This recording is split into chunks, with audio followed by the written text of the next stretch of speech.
What's the meaning of cream cracker?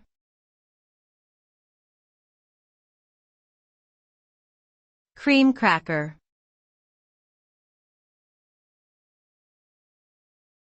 Cream cracker.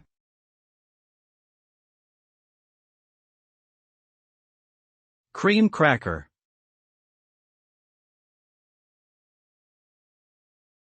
Cream cracker.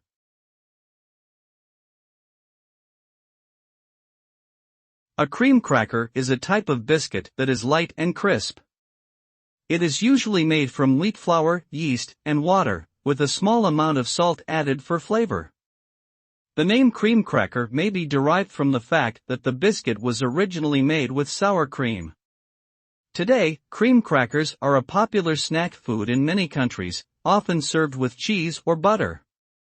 They are a simple, yet satisfying treat that can be enjoyed on their own or as a base for toppings.